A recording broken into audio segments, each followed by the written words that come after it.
Hello. So this is my first video on YouTube. This video is on Chinese overcapacity. Video करने वाले Chinese over capacity के लिए। अभी अपन ने कभी भी सोचा होगा ना, कभी भी जिंदगी में, कि यार चाइनीज कैसे है, तो अपन चाइनीज के बारे में एक सोचते यार ये सुपर ह्यूमन है। क्यों? दुनिया की हर चीज, सुई से लेके प्लेन तक, चाइनीज बना सकते। क्यों बना सकते? क्योंकि उनका स्टेट पॉलिसी वैसा है। ऐसा नहीं है, देखो किसी ने बोला है अगर ये दुनिया भगवान ने बनाई है तो ये दुनिया भगवान ने बनाते वक्त बहुत प्रिसीजन से बनाई है। मतलब हर एक चीज को एक तरीके से बहुत ही माप तोल के बनाया हुआ है। और माप तोल के बनाने के लिए कोई इंसान मैजिक से माप तोल नहीं सकता है, एकदम मैथमेटिक्स से माप तोल करना पड़ता है। मतलब भगवान एक मैथमेटिशियन है। मतलब everything is right in this world and this world is made by God, then there is nothing magical about it. Everything is mathematical about it. Same way, China अगर अपने आप को इतना ग्रेट बना पा रहा है मैन्युफैक्चरिंग में, तो उसके लिए उसका कोई भी मैजिकल चीज नहीं है, ये सब मैथमेटिकल चीज है। So if universe is a magic, then we don't know how to figure it out. But if universe is mathematics, then there is some formula about it, and in those formula there are some variables, there are some constant, and there is some function happening between in those people, in addition, subtraction, whatever. We need to figure it out. So we are figuring it out through this way, how China is manufacturing superpower and how they are able to produce everything from their own. तो क्या है ना, इन सबको Chinese over capacity बोलते हैं। अभी over capacity क्या है, कैपेसिटी क्या है, पहले वो समझेंगे।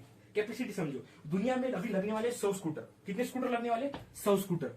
100 स्कूटर लगने वाले। ऐसा समझो कि इस दुनिया में सिर्फ एक ही वाहन चलता है, एक है बैलगाड़ी और दूसरा है स्कूटर। तीसरा वाहन ही नहीं है, मतलब तीसरा कोई व्हीकल ही नहीं है। अगर दुनिया को सिर्फ 100 स्कूटर लगने वाले हैं, तो ऐसा हो सकता है ना, अमेरिका अपने के लिए खुद 10 स्कूटर बना रही है, इंडिया 5 स्कूटर बना रहा है, चाइना अपने के लिए सिर्फ 20 स्कूटर बना रहा है, या फिर कोई हर एक देश अपने अपने लिए स्कूटर बना रहा है। हर इटली में एक बनेगा, जापान में 2 बनेंगे, ऐसे पॉपुलेशन के हिसाब से अपनी जगह पे स्कूटर बनेगा। और ऐसे दुनिया भर के स्कूटर कितने होंगे? 100। जरूरत कितने की है? 100 की। और हर जगह एक तरीके से डिस्ट्रीब्यूटेड तरीके से बन रहे, कम ज्यादा कम ज्यादा। ओवर कैप ये होगी कैपेसिटी, हर जगह पे अपनी अपनी कैपेसिटी होगी। ओवर कैपेसिटी मतलब ऐसा हो गया कि दुनिया को लगने वाले हैं 100 स्कूटर और चाइना बना रहा है 110 स्कूटर। कितने? 110 स्कूटर। तो फिर क्या हो जाएगा कि वो चाइना अपने लिए लगने वाले 10 स्कूटर तो रख लेगा, 90 स्कूटर ऑल ओवर वर्ल्ड में भेज देगा। और फिर बाद में इंडिया में बनने वाले 10 स्कूटर है, वो इंडिया में ऑलरेडी 10 स्कूटर भेज देगा। और इंडिया के स्कूटर की कीमत है 1 लाख रुपए, लेकिन चाइना जब भेजेगा तो चाइना बोलेगा कि हमारी स्कूटर की कीमत है 50,000 रुपए। तो बताओ कौन सा स्कूटर तुम खरीदोगे? तुम अगर इंसान होगे और उसमें इंसान का दिमाग होगा तो आप चाइनीज स्कूटर खरीदोगे, क्योंकि वो 50% स्वस्थ है, क्योंकि उन्होंने ऑलरेडी इतना सारा बना के रखा हुआ है। इसको बोलते हैं ओवर कैपेसिटी। ओवर कैपेसिटी से क्या होता है कि आप ऑलरेडी बहुत सारी चीजें अपने यहाँ पे बना रहे हो और दूसरी जगह एक्सपोर्ट कर रहे हो। तो एक चीज होगी कि आपके पास बनाते वक्त उनके लिए एक एक्सपर्ट लोग तैयार होंगे, क्योंकि एक अच्छी एक स्किल मैन पावर तैयार होगी। और दूसरा क्या होगा कि आप जब दूसरी जगह पे भेजोगे तो वहां के जो तैयार करने वाले लोग हैं वो सेल ही नहीं कर पाएंगे आपकी कीमत पे, और वहां की इंडस्ट्री खत्म हो जाएगी। तो आपका कंपटीशन भी खत्म हो जाएगा। इसको बोलते हैं over capacity. Over capacity is damaging to the world outside of you. If you are over capacity, अगर आपकी ओवर कैपेसिटी चाइना की, तो वो किसके लिए डेंजरस है? नॉन चाइनीज कंट्रीज के लिए डेंजरस है, नॉन चाइनीज पीपल के लिए डेंजरस है, क्योंकि वो ना चाइना के बाहर की जॉब खाएगी, चाइना के बाहर की प्रोडक्शन खाएगी, चाइना के बाहर का सब कंपटीशन इतना गंदा कर देगी कि बाकी कहीं पे बच ही नहीं पाएगा लोग उतना ये करने के लिए। और इसका एग्जाम्पल क्या है? चाइना ने 2008 से डिसाइड कर लिया कि इंटरनल कंबशन इंजन, मतलब पेट्रोल डालो उसमें ब्लास्ट होगा, डीजल डालो ब्लास्ट हो जाएगा, और वहां से क्या होगी, एनर्जी पावर हो जाएंगी, और उस एनर्जी से इंजन चलेगा, मशीन चलेगी, गाड़ी चलेगी। उस पे अपन जर्मनी या फिर जापान या फिर अमेरिका से आगे जा नहीं सकते, लेकिन अभी इलेक्ट्रिक व्हीकल में हम आगे जा सकते हैं। तो 2008 से लेके चाइना का जो साइंस मिनिस्टर था उसने एक डिसाइड कर लिया कि अपन सिर्फ और सिर्फ एक चीज पे फोकस करेंगे, वो है इलेक्ट्रिक व्हीकल। उन्होंने 2008 से पैसा डालना शुरू कर दिया, और 2008 से इतनी सारी चाइनीज कंपनी, चाइना में ऐसा होता है कि सेंट्रल गवर्नमेंट बता देता है, स्टेट गवर्नमेंट पैसा स्पेंड करता है, और कंपनीज वो पैसा ले लेती है और वो बहुत सारी प्रोडक्ट तैयार करती है। आज इंडिया में इलेक्ट्रिक स्कूटर की कितनी कंपनी है? 10, 20। ज्यादा से ज्यादा 10 होगी। चाइना में इलेक्ट्रिक व्हीकल की 150 कंपनियां हैं और सबसे बड़ी है BYD, जो दुनिया की सबसे बड़ी इलेक्ट्रिक व्हीकल कंपनी है। और चाइना दुनिया का सबसे एडवांस टेक अगर कहीं पे है बैटरी का, ईवी बैटरी का, इलेक्ट्रिक व्हीकल बैटरी का, तो वो चाइना में। क्यों? क्योंकि उन्होंने अपनी ओवर कैपेसिटी बनाई। अभी उसका कुछ फर्क होगा ना, इतनी सारी गाड़ियां बनाई होगी, 150 कंपनियां गाड़ी बनाएगी तो क्या होगा? हर कोई खरीदने वाला नहीं है। वो सस्ते में तो कोई कंपनी फुकड़ में बेचने वाली है नहीं, क्योंकि अगर ये वाला मॉडल फोकट में बेच दिया तो अगले आने वाले मॉडल थोड़ा खरीदने वाला है कोई। तो वो क्या होता है, वो डंपस्टर में जाता है। तो चाइना में ऐसे हजारों जगह है जहां पे कचरे की तरह ईवीज पड़ी हुई है। उसको कहते हैं EV dumping ground. You can search it on YouTube and you will get it. So पहला वो कारण हो गया। अभी दूसरा कारण है रूट्स। ओवर कैपेसिटी की वजह क्या है? क्यों क्यों क्यों ओवर कैपेसिटी होती है? पास्ट में भी बहुत सारे एग्जांपल है, जैसे कि एक लेट 90s में एक एशियन फाइनेंशियल क्राइसिस आया था। उस टाइम पे कि एशियन इकोनॉमीज में थोड़ी प्रॉब्लम होने लगी थी। वन ऑफ द रीजन ऐसे बताया गया कि वहां पे चाइनीज की ओवर कैपेसिटी एक रीजन था। क्या रीजन था चाइनीज की ओवर कैपेसिटी का? चाइनीज की ओवर कैपेसिटी का एक रीजन ऐसा था कि उन्होंने बहुत सारे शर्ट्स बनाए थे, बहुत सारे साइकिल्स बनाए थे, बहुत सारे टीवीज बनाई थी। और उसकी वजह से जो एशियन कंट्रीज में, मतलब जैसे इंडोनेशिया हो गया, थाईलैंड हो गया, सिंगापुर हो गया, ऐसी जगह पे जो मैन्युफैक्चरिंग कैपेसिटी थी, जैसे मलेशिया हो गया, वहां पे ऑलरेडी उन्होंने ओवरबर्डन कर दिया था और वहां के प्रोडक्ट सेल नहीं हो रहे थे। इसलिए वन ऑफ द रीजन था कि द एशियन फाइनेंशियल क्राइसिस का। जब 1997 का फाइनेंशियल क्राइसिस स्टडी किया गया तब उन्होंने देखा कि जो मेन रीजंस है फाइनेंशियल क्राइसिस के, वो तो currency speculation, high level of foreign डेब्ट और weakness in financial systems and corporate governance. But उन्होंने ऐसा भी देखा कि जो चाइनीज ओवर कैपेसिटी थी और जो चाइनीज ओवर प्रोडक्शन था वो चाइना ने एशियन कंट्रीज में एक्सपोर्ट किया था और उसके वजह से जो एशियन कंट्रीज के लोकल मैन्युफैक्चरर्स है उनको काफी बड़ा नुकसान उठाना पड़ा। और अभी दूसरी बात अभी याद आई, आपने सुने होंगे dumping duties, anti dumping duties. तो ये डंपिंग मतलब कोई कचरा लाके नहीं डाल रहे। डंपिंग मतलब कोई ऐसा प्रोडक्ट है जो आपके मार्केट में भी बन रहा है, मतलब इंडिया में भी बन रहा है और चाइना में भी बन रहा है। लेकिन क्या कर रहा है मालूम है क्या? चाइना का जो प्रोडक्ट है जो सस्ते में बन रहा है वहां पे, वो इंडिया में आके सस्ते में बेच रहे। तो जो इंडिया के मैन्युफैक्चरर है उनको जो प्रोडक्ट बेचना है अपना, वो बहुत महंगा हो जाएगा और इंडियन कंज्यूमर्स इंडियन मैन्युफैक्चरिंग की जगह चाइनीज प्रोडक्ट खरीदेंगे। और क्या होगा उसकी वजह से? इंडियन प्रोडक्ट ना बेचे जाने की वजह से इंडियन मैन्युफैक्चरर्स और मैन्युफैक्चर नहीं करेंगे। लेकिन चाइनीज ऑलरेडी उस बेच रहा है। और चाइना का ऐसा नहीं है, वह कम्युनिस्ट कंट्री, वहां पे बहुत सारा ऐसा होता है कि जो कंपनीज है उनको गवर्नमेंट लोन देती है, गवर्नमेंट उनको पैसा देती है। तो ऐसा नहीं कि उनको हर चीज प्रॉफिट में ही लानी है, वो लॉस में भी चल सकता है। बट उनका वो एक बार कंजम्पशन हो गया तो वो अगला लॉट भी प्रोड्यूस कर सकते हैं। उसकी वजह से क्या होता है, मैन्युफैक्चरिंग में एक चीज होती है, जहां पे मैन्युफैक्चरिंग होती है वहां पे पहले अडॉप्शन करना पड़ता है मैन्युफैक्चरिंग प्रोसेस का। कि मतलब जो लेटेस्ट मैन्युफैक्चरिंग प्रोसेस है उस जगह पे, या फिर जो रीजनेबली लेटेस्ट है कि उस हिसाब से मैन्युफैक्चरिंग कर सकते हो, उसका आप एडॉप्शन करो। बट आप over the period of time एक एक मैन्युफैक्चरिंग प्रोसेस में, मैन्युफैक्चरिंग इकोसिस्टम में आपको जो जो छोटे छोटे हो गया, वो इनोवेशंस वहीं पे होते हैं जहां पे मैन्युफैक्चरिंग प्रोसेस होती है। इसीलिए अभी की दुनिया में हम बोलते हैं कि यूएसए सबसे बड़ा टेक्नोलॉजिकली एडवांस कंट्री है। बट मैन्युफैक्चरिंग में चाइना सबसे टेक्नोलॉजिकल एडवांस कंट्री है, इसलिए क्योंकि चाइना के पास खुद मैन्युफैक्चरिंग है। अगर उनके पास खुद मैन्युफैक्चरिंग है तो वो खुद उस मैन्युफैक्चरिंग की इसमें चेंजेस कर सकते हैं। मतलब जैसे कि उसके उधर समझो 10 प्रोसेस है, 10 में से उन्होंने देख लिया कि जो 7वीं और 8वीं प्रोसेस है उसमें थोड़ी सी कुछ सिमिलरिटीज है, तो उन दोनों को मर्ज कर सकते हैं और 7वीं और 8वीं प्रोसेस करके एक प्रोसेस तैयार हो गई और उसमें उनका कॉस्ट कटिंग हो गया। और उन्होंने बाद में देख लिया कि 7वीं और 8वीं प्रोसेस में तो हो गया, लेकिन जो बाय प्रोडक्ट निकल रहा है 10वीं मतलब जो कुछ काम नहीं आ रहा है 10वीं प्रोडक्ट में, एंड प्रोडक्ट में, वो उसको अगर थोड़ी सी और प्रोसेसिंग करते वो फिर से हम उसको और प्रोसेसिंग करके वो फिर से हम रॉ मटेरियल के यूज कर सकते हैं। तो इस तरीके से एक तरीके से वो उसी में रिफाइनमेंट हो गया मैन्युफैक्चरिंग प्रोसेस में, और वो मैन्युफैक्चरिंग प्रोसेस में इनोवेशन हो गया और वो मैन्युफैक्चरिंग प्रोसेस दुनिया की सबसे बेस्ट मैन्युफैक्चरिंग प्रोसेस हो गई। और ऐसा अभी एग्जांपल एक जगह पे है, उसको रेयर अर्थ मेटल बोलते हैं। अभी क्रिटिकल मिनरल्स ऐसे मिनरल्स है जो कि new technology, specifically clean energy technology के लिए बहुत ही ज़रूरी है। क्रिटिकल मिनरल्स में बहुत ज़्यादा प्रमाण में मिलने वाले, मतलब अबंडेंटली अवेलेबल मिनरल्स भी है, और बहुत कम प्रमाण में, मतलब जैसे कि जो रेयर अर्थ मेटल जो कि अर्थ पे कम मिलते हैं, ऐसे मेटल्स या फिर मेटल्स उसमें इंक्लूड होते हैं। और ये क्रिटिकल मिनरल्स क्लीन टेक के लिए बहुत ही इसेंशियल्स है। और ये ही मिनरल्स, इनमें से बहुत सारे मिनरल्स हम प्रीवियसली भी यूज करते थे, जैसे कि कॉपर हो गया, कोबाल्ट हो गया, निकेल हो गया, ये प्रीवियसली पावर टेक्नोलॉजी में भी यूज करते हैं। लेकिन ये सभी मिनरल्स जैसे कि कॉपर, कोबाल्ट, निकेल, ये आने वाली क्लीन टेक्नोलॉजी के लिए बहुत ही इसेंशियल है। वो क्या हो गया, उनका जो रिफाइनमेंट होता है, मतलब जैसे कि जो आ गया उसके बाद में उसके ऊपर प्रोसेसिंग करो, उसको रिफाइन करो और एक यूजेबल फॉर्मेट में उस मेटल को इस्तेमाल करना के लिए इस्तेमाल, यानी कि तो निकेल की रिफाइनमेंट प्रोसेस जो है, समझो निकेल निकल रहा है इंडोनेशिया से, लेकिन वो जा रहा है चाइना में, क्योंकि जो और मिल गया, मतलब जो रॉ निकेल है उसको आपको इंडस्ट्रियली यूजेबल निकेल तैयार करने के लिए जो रिफाइनमेंट प्रोसेस है उसमें जो बहुत ज्यादा पोल्यूशन होता है। तो ऐसे यूएसए में देखा कि ये जो रिफाइनमेंट प्रोसेस है वो उसमें बहुत ज्यादा पोल्यूशन हो रहा है, तो उन्होंने क्या किया, जो मेटल रिफाइनमेंट की प्रोसेस है वो उन्होंने चाइना में सेंड कर दी, यूएसए के कंपनी में।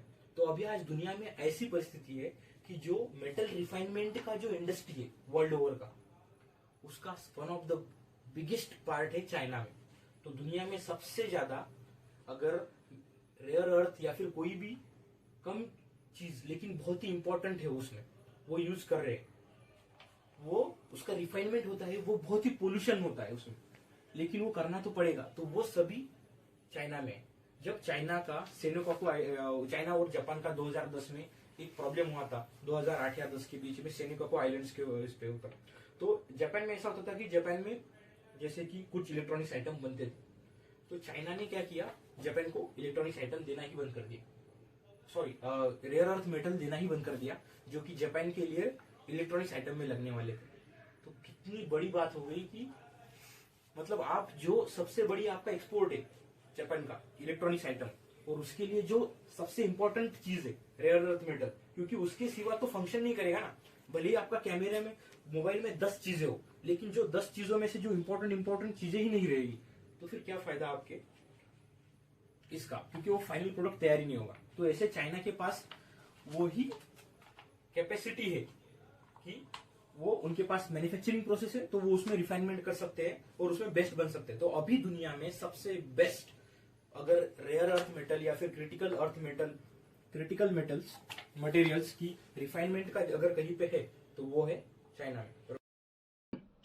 सेनोकाकू आइलैंड इंसिडेंट के बाद जब चाइना ने जापान को क्रिटिकल मिनरल सप्लाई करना बंद कर दिया, तो जापानीज कंपनियों ने दो इनोवेशंस किए। पहला innovation supply chain innovation. Supply chain innovation में उन्होंने जो मिनरल्स चाइना के अलावा, जो क्रिटिकल मिनरल्स चाइना के अलावा दूसरे देशों से भी आते हैं, उन्होंने वो दूसरे देशों से इंपोर्ट करके उनको यूज किया प्रोडक्ट्स में। और दूसरा मिनरल रिप्लेसमेंट, मतलब जो मिनरल्स सिर्फ चाइना से आते हैं उनकी जगह उन्होंने ऐसे दूसरे मिनरल्स यूज करना शुरू कर दिया जो कि सेम फंक्शन प्ले कर सकते हैं एक डिवाइस के मैन्युफैक्चरिंग में।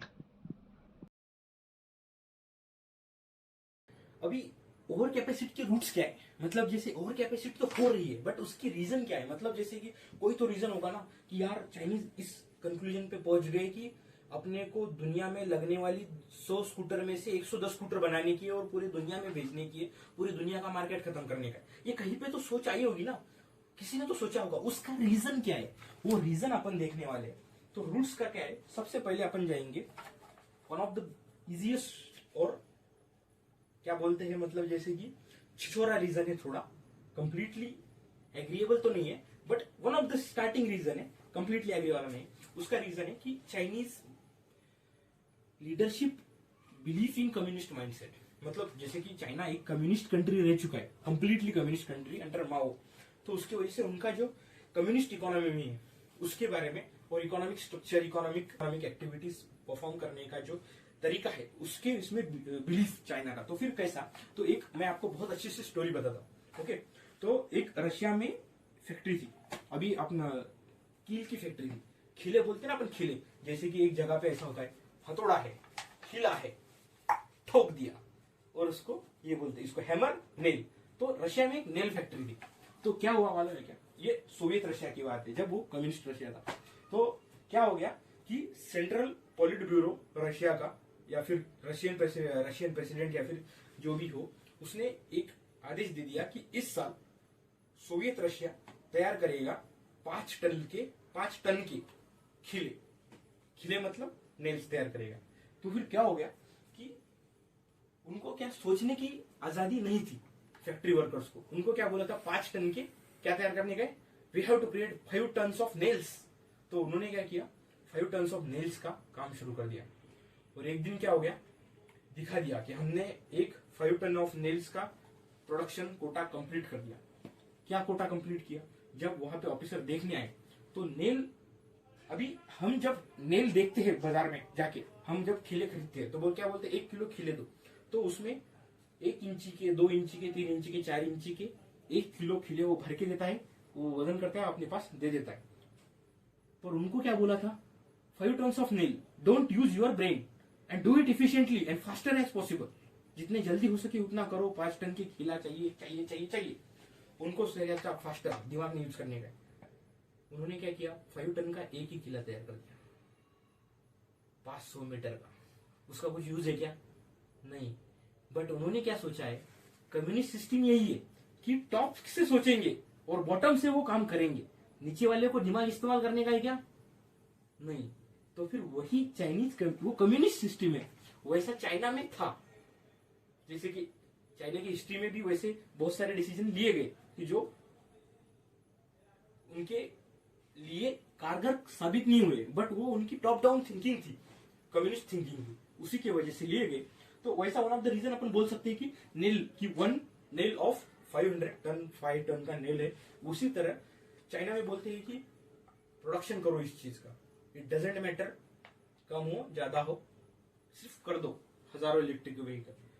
ये इतना कन्विंसिंग आर्गुमेंट नहीं है, बट ये वन ऑफ द आर्गुमेंट है, इसीलिए आपको भी इतना कन्विंसिंग नहीं रहता होगा। सिंपल सी बात है, अपन मूव करते हैं अगले इसकी, लेकिन इस हो गई बात। अभी सेकंड क्या है, decentralization of finance. Okay, India में क्या होता है, वेरियस फाइनेंस कमीशन होते हैं, 15 finance commission, second finance commission, 5 finance commission. तो फाइनेंस कमीशन के लिए उनके बहुत बड़े होशियार व्यक्ति, एकेडमिक्स, इनको अपॉइंट किया जाता है और वो डिसाइड करते हैं कि गवर्नमेंट ने हर स्टेट को कितना % देना चाहिए, या फिर सेंट्रल गवर्नमेंट ने कितना रखना चाहिए, स्टेट गवर्नमेंट्स को कितना देना चाहिए। उसको बोलते हैं finance commission share to state governments and central governments. और इंडिया में बात ऐसी है कि इंडिया में broadly 60% of all the money that is collected in India, which is used by government, is used by 60% is used by Union government, Modi ji इस्तेमाल करते हैं, 40% is used by all the states. So उसमें सिद्धरामैया आ गए, देवेंद्र फडणवीस आ गए, फिर बाद में उसमें रेवंत रेड्डी आ गए, या फिर गुजरात के भूपेंद्र पटेल आ गए, ये योगी जी आ गए। तो 40% कौन यूज करता है, स्टेट गवर्नमेंट्स, और 60% कौन यूज करता है, यूनियन गवर्नमेंट। लेकिन चाइना में ऐसा है कि more than 90% of money is use by state, जिसको प्रोविंशियल गवर्नमेंट बोलते हैं, एंड सेकेंड म्यूनिसिपल गवर्नमेंट। मतलब अपने यहाँ पे कैसा है कि बीएमसी है स्टेट गवर्नमेंट के अंदर, तो जैसे कि बेंगलोर की जो म्यूनिसिपल कॉर्पोरेशन, उसका इलेक्शन कौन लेगा, कर्नाटका गवर्नमेंट, उसके ऊपर वो लिया ही नहीं गया है 10 सालों से, 7 सालों से। मुंबई में भी वैसा है, 7 साल से कोई इलेक्शन ही नहीं हुए, पुणे में भी कोई इलेक्शन ही नहीं हुए। इंडिया में ऐसा है कि जो पुरानी म्यूनिसिपैलिटीज है, मतलब जैसे मुंबई हो गया, चेन्नई हो गया और कोलकाता हो गया, इनको थोड़ी सी पावर्स है। लेकिन जो बाकी की म्यूनिसिपैलिटीज है, जैसे बेंगलोर हो गया, पुणे हो गया, इनको कम पावर है। इनकी पावर जो है स्टेट गवर्नमेंट के हाथ में ज्यादा। लेकिन चाइना में वैसा नहीं है, चाइना में सिटी की पावर सिटी के हाथ में है और स्टेट की पावर स्टेट के हाथ में है। चाइना में जो सिटी में बेस्ट परफॉर्म करता है उसको भी चांस है अपवर्ड जाने का। तो खुद शी जिनपिंग एक शंघाई के मेयर थे और शंघाई के पार्टी चीफ थे, मतलब उनको एक इंसेंटिव रहता है कि यार मैं यहाँ पे काम अच्छा करूं। तो उनके सिंपल सी बात बताने का है। अभी हम जाएंगे second reason of Chinese over capacity, और उसका सेकंड रीजन है डिसेंट्रलाइजेशन। अभी वो कैसे रहे हुआ, मैं उस पर आपको आ जाता हूँ। Now just consider one thing कि आपकी एक कंपनी है, आपके कंपनी में आपके 4 से 5 वर्टिकल डिवीजन है। एक डिवीजन है, दूसरा डिवीजन है, तीसरा डिवीजन, चौथा डिवीजन है। सिंपल, एक जो पार्ट है वो कार तैयार कर रहा है, दूसरा जो पार्ट है वो आपका मोटरसाइकिल तैयार कर रहा है, तीसरा जो पार्ट है आपका साइकिल तैयार कर रहा है, चौथा जो पार्ट है वो आपको स्कूटर तैयार कर रहा है। ओके, 5 पार्ट है ऐसे। 5 पार्ट का मार्केट शेयर है इंडिया में, XYZ WX वॉटेवर। बट अभी आपको अगर उसको डिसाइड करना है, आपका सबसे इंपॉर्टेंट पार्ट जो है, जो आप इंडिया में सबसे ज्यादा डोमिनेट करते हो, जो आपको सबसे ज्यादा प्रॉफिट देता है, जो आपको बाकी के डिवीजन बंद भी चल हो गए तो भी उसको काम कराता है, वो आपका पार्ट है मोटरसाइकिल डिवीजन। Just consider. और आपके पास है टैलेंट। टैलेंट मतलब आपने हायर किए हुए लोग, या फिर आपके पास जो लोग पहले से ही काम कर रहे हैं, उनको हम टैलेंट बोल सकते हो। तो वो हो गया टैलेंट, और दूसरा हो गया पैसा। आपके पास पैसा है, आपके पास पैसा किस चीज के लिए? आप R&D में इन्वेस्ट कर सकते हो, रिसर्च एंड डेवलपमेंट में इन्वेस्ट कर सकते हो, अच्छे मटेरियल तैयार करो, स्कूटर के लिए हो गए या फिर इसके लिए हो गए, उसके लिए हो गए। तो आप मुझे बताओ, ये आप आपका सबसे बेहतरीन टैलेंट कौन से एरिया में डालोगे, और सबसे ज्यादा पैसा कौन से एरिया में डालोगे? कौन से एरिया में डालोगे? उसी एरिया में डालोगे जिसमें आपको फ्यूचर में ज्यादा रिटर्न आने वाला है, या फिर आपका अभी में ज्यादा रिटर्न आ रहा है। वैसे 2 एरिया में ही आप सबसे बेहतरीन टैलेंट और सबसे ज्यादा पैसा उसी में डालोगे ना। सही है? सही है। तो सिमिलरली सेम थिंग चाइना में। चाइना में कैसा है? डिसेंट्रलाइजेशन है, पैसों का भी और टैलेंट का भी। कैसा है मालूम है क्या? इंडिया में सेंट्रलाइजेशन ऐसा है, जैसे फंड का बता दिया हमने ऑलरेडी। 60% फंड कम खर्च करता है union government, 40% state government. Municipal government जो है वो स्टेट गवर्नमेंट्स के अंडर आते हैं, जैसे कि just example Pune municipal corporation, PCMC Pimpri and Chinchwad municipal corporation, Maharashtra में बुल्ढाना नगर परिषद, बुल्ढाना नगर पालिका, वट एवर इट में भी, ये किसके अंदर आता है? महाराष्ट्र स्टेट गवर्नमेंट के अंदर आता है। उसमें कौन जाता है काम करने? महाराष्ट्र स्टेट गवर्नमेंट के एम्प्लॉयज काम करने जाते हैं। तो उनके ऊपर अंकुश किसका रहता है? महाराष्ट्र स्टेट गवर्नमेंट का जो मेन आदमी है, chief minister Maharashtra state government का, उसका अंकुश रहता है, यानी कि उसका कंट्रोल रहता है उसके ऊपर। चाइना में कैसा है? थोड़ा सिस्टम डिफरेंट है। चाइना में जो खर्चा होता है वही सेंट्रल गवर्नमेंट, मतलब बेजिंग का जो गवर्नमेंट है वहां से कम होता है, provincial government and municipal government पे ज्यादा होता है। और इतना खर्चा ज्यादा होता है, मोर देन 90% वहां से होता है। और तो फिर सेंट्रल गवर्नमेंट का काम क्या है? सेंट्रल गवर्नमेंट का काम है डायरेक्टिव देने का। सेंट्रल गवर्नमेंट से बताता है कि स्टेट गवर्नमेंट ने इस चीज के ऊपर पैसा खर्च करने का है, तो स्टेट गवर्नमेंट खर्चा करता है। और ये इतना डिसेंट्रलाइजेशन है फंड का, जैसे कि इंडिया में जो एक सर्विसमैन होते हैं, आर्मी के, नेवी के, एयरफोर्स के, उनको पेंशन कौन देता है? Central government. चाइना में जो एक सर्विसमैन है, आर्मी के, नेवी के, एयरफोर्स के, उनको पेंशन और उनके रिटायरमेंट के बाद में अगला जॉब कुछ भी हो, वो स्टेट गवर्नमेंट प्रोवाइड करता है। इतने लेवल का डिसेंट्रलाइजेशन है। और अगर डिसेंट्रलाइजेशन एक हो गया फंड्स का, कि मतलब उनको पैसा वही दे रहा है, टैलेंट का भी उसी तरीके से डिसेंट्रलाइजेशन होता है। मतलब वहां पे जो बेस्ट उनके जो बेस्ट उनके जो पॉलिटिशियंस है, मतलब जैसे शी जिनपिंग अभी के राष्ट्रपति ही पकड़ो आगे, तो वो शंघाई के मेयर थे, वो किसी दूसरे टाउन के मेयर थे, किसी और स्टेट के चीफ स्टेट के। तो एक तरीके से टैलेंट का भी डिस्ट्रीब्यूशन हो रहा है और स्टेट का भी डिस्ट्रीब्यूशन हो रहा है। तो अभी उसे डिसेंट्रलाइजेशन में क्या होता है कि हमने ऑलरेडी बताया 10% सेंट्रल गवर्नमेंट खर्चा करता है, लेकिन जो सेंट्रल गवर्नमेंट है चाइना का, वो डायरेक्शन देता है। डायरेक्शन जैसे कि उन्होंने 2008 के बाद में डायरेक्शन दिया कि ईवीज को हमें फोकस करना है, ईवीज की कंपनी खड़ी कर दो। तो स्टेट गवर्नमेंट्स ने क्या किया? वहां की स्टेट गवर्नमेंट के पास पैसा है, तो उन्होंने मल्टीपल ईवी कंपनीज को पैसा देना शुरू कर दिया।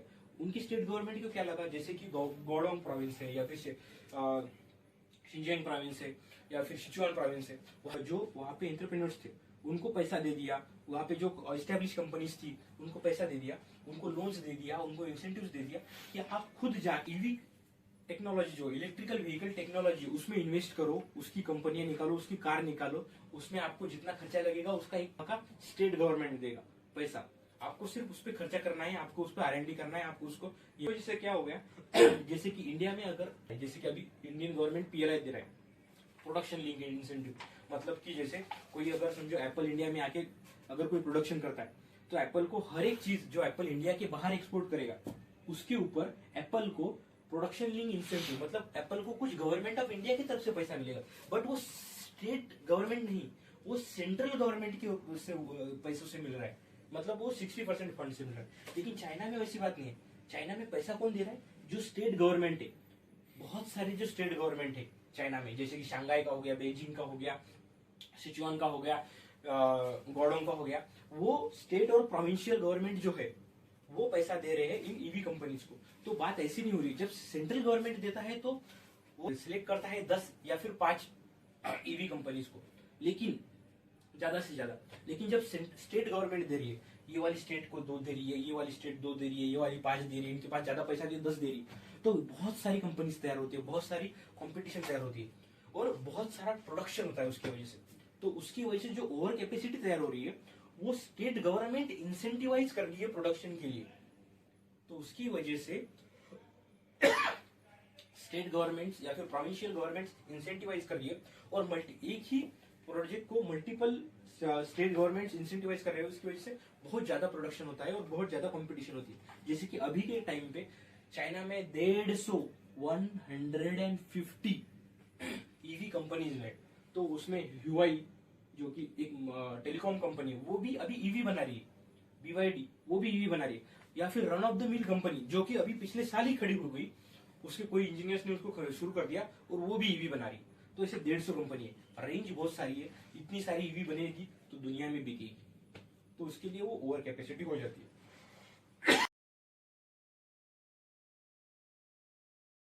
हर पॉलिटिशियन को लगता है अपना एक लेगेसी होना चाहिए, अपना नाम रहना चाहिए, अपना ठप्पा होना चाहिए, यानी कि लोग उसको रिमेम्बर करें जब वो गुजर जाए उसके बाद भी। तो ऑब्वियसली कोई भी पॉलिटिशियन या फिर कोई भी चाइनीज पॉलिटिशियन उसके खुद के स्टेट से आने वाली टेक्नोलॉजी कंपनीज को फंड करना चाहेगा। इवन इन इंडिया में भी जो एक्स टेलीकॉम मिनिस्टर्स की विकिपीडिया पेजेस सर्च करेंगे तो वो बताएंगे कि हमारे जमाने में, मतलब वो जो टेलीकॉम मिनिस्टर थे, तो बहुत सारी इंडिया में टेलीकॉम कंपनीज का या फिर इंडियन टेलीकॉम सेक्टर का बहुत अच्छे तरीके से ग्रोथ हुआ था, जबकि वो मिनिस्टर का उस टेलीकॉम इंडस्ट्री के ग्रोथ में या फिर टेलीकॉम कंपनीज की ग्रोथ में बहुत ही मिनिमम रोल था। The reason for Chinese state to consider that we should over produce everything or तो क्या है ना, चाइना में फिर बहुत सारी ऐसी प्रॉब्लम्स है जिनका सोल्यूशन ओवर कैपेसिटी में ही आ जाता है। चाइना की गवर्नमेंट ने जब सोचा कि अपने पास बहुत सारी प्रॉब्लम्स है, जैसे कि पॉपुलेशन बहुत बड़ी है, उनको एक मीनिंगफुल एम्प्लॉयमेंट अगर वो प्रोवाइड नहीं करते हैं तो उनके लाइफ में पर्पज नहीं रहेगा, और वो अगर पर्पज नहीं रहता है तो वहां पे इंस्टेबिलिटी क्रिएट हो सकती है, सिंपल सी बात है। तो उनको एक एम्प्लॉयमेंट का क्वेश्चन सॉल्व करना है। दूसरा क्या है ना, चाइना ने देख लिया कोल्ड वॉर का जब एंड हो गया तो उन्होंने देखा कि one of the reason for US winning the cold war and USSR losing the cold war was USSR का जो प्रोपेगेंडा था वो बेटर था, बट यूएसए का जो टेक्नोलॉजी था, स्पेसिफिकली इलेक्ट्रॉनिक्स टेक्नोलॉजी जो पीसी में होता है या फिर टेलीकॉम टेक्नोलॉजी होता है या फिर सॉफ्टवेयर टेक्नोलॉजी होता है, वो यूएसएसआर से बहुत ज्यादा बेटर था यूएसए का।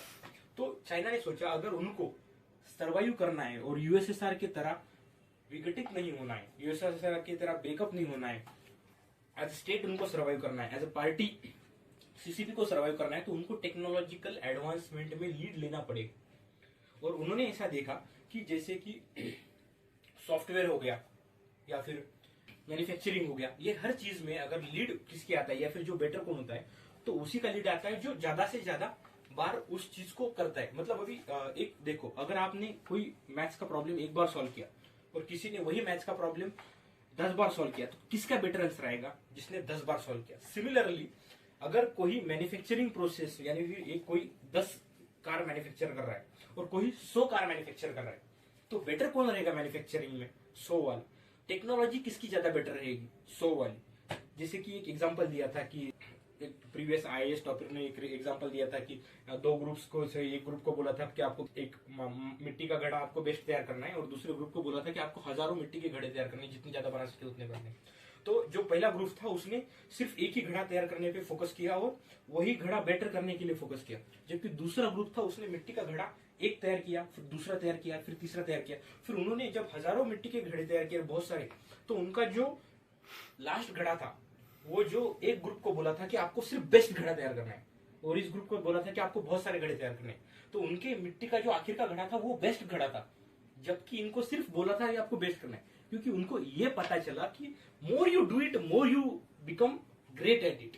सो सिमिलर एग्जांपल चाइना ने टेक्नोलॉजी में ले लिया। मैन्युफैक्चरिंग हार्ड है, मैन्युफैक्चरिंग हार्ड है तो बहुत सारी करनी होगी आपको। अगर आपको बेस्ट बनना है तो आपको वो टोटली इन कंट्री कंजम्पशन तो नहीं होगा, उसको एक्सपोर्ट करना पड़ेगा। एक्सपोर्ट करेंगे तो उसके देश में भी ऑलरेडी कैपेसिटी होगी, तो आपको उसको सस्ते में बेचना पड़ेगा।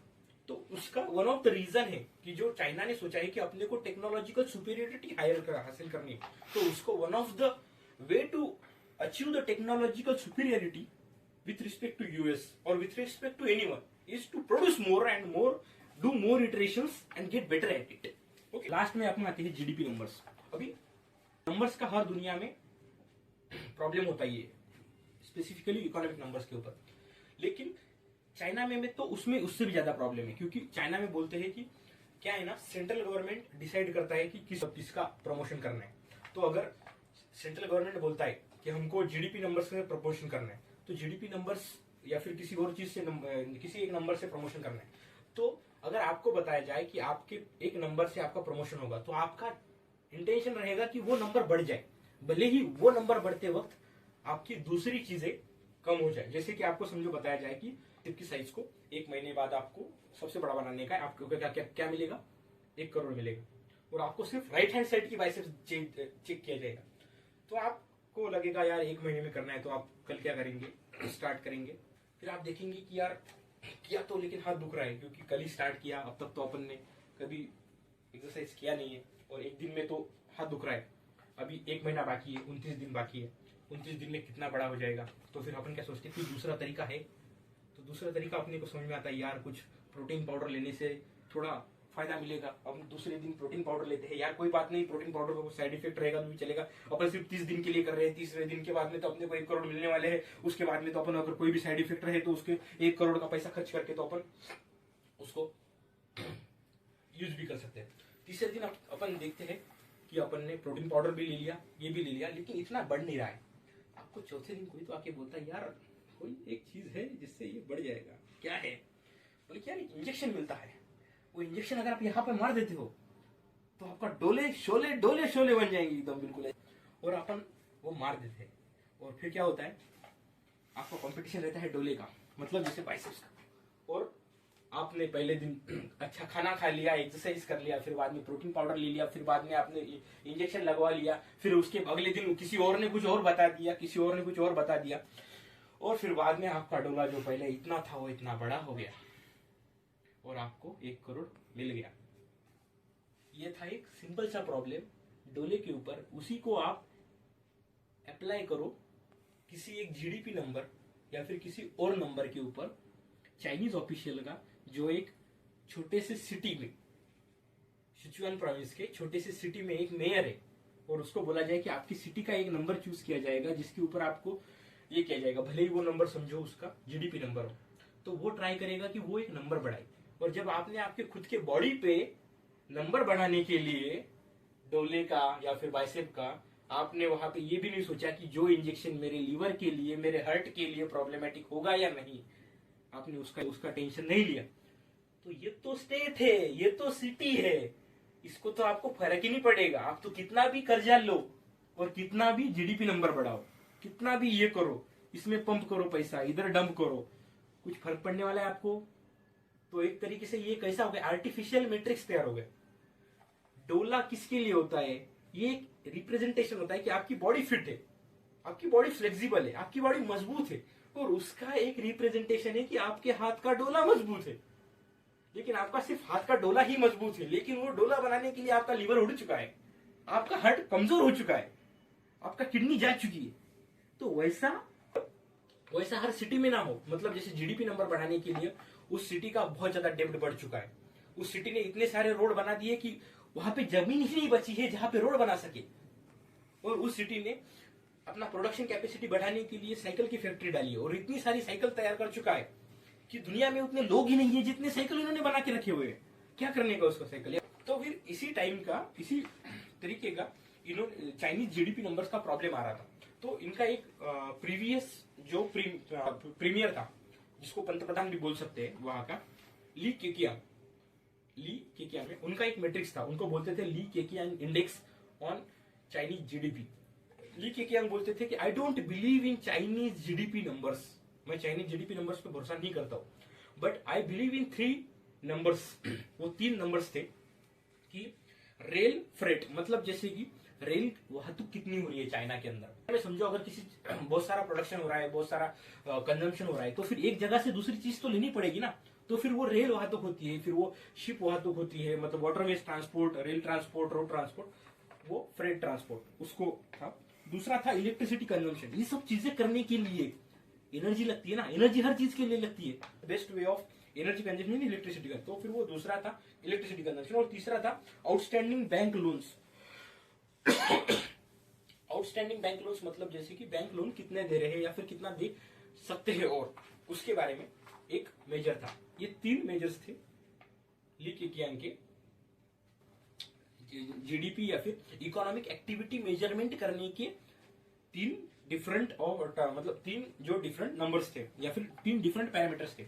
लेकिन प्रॉब्लम अभी इसमें वेटेज कितना दिया जाए, तो रेल ट्रांसपोर्ट को 10% दिया था, फिर बाद में इलेक्ट्रिसिटी कंजम्पशन को 30% दिया था, और जो चौथा था आउटस्टैंडिंग बैंक लोन्स को 60% दिया था। तो बैंक लोन्स को ज्यादा वेटेज दिया था, और उसकी वजह से थोड़ा और भी प्रॉब्लम हुई, जैसे कि चाइना में दुनिया में सबसे ज्यादा डेप्ट अगर कहाँ पे है तो वो चाइना में है, वो बाद में हम देखेंगे। But this were the reason for Chinese over capacity. अभी अगर आप लोगों को समराइज करना है तो सिंपल सी बात है कि चाइनीज लोगों को लगता है, चाइनीज गवर्नमेंट को लगता है कि बहुत सारी चीजें प्रोड्यूस करो, बहुत सारी चीजें प्रोड्यूस करने में बहुत सारे लोग लगेंगे, बहुत सारे लोग लगेंगे तो उनका एम्प्लॉयमेंट का प्रॉब्लम सॉल्व हो जाएगा। बहुत सारी चीजें प्रोड्यूस करते वक्त उनको टेक्नोलॉजी में भी इंप्रूवमेंट हो जाएगा, तो उनका टेक्नोलॉजी इंप्रूवमेंट भी हो जाएगा और जीडीपी भी बढ़ती रहेगी, पैसा आता रहेगा। मतलब दूसरे देश में अगर हम उनको प्रोड्यूस किया हुआ अगर अपन एक्सपोर्ट करते हैं तो वहां के जो ऑलरेडी प्रोड्यूस करने वाले हैं उनसे सस्ता बेचेंगे, तो वहां का कंपटीशन भी खत्म हो जाएगा।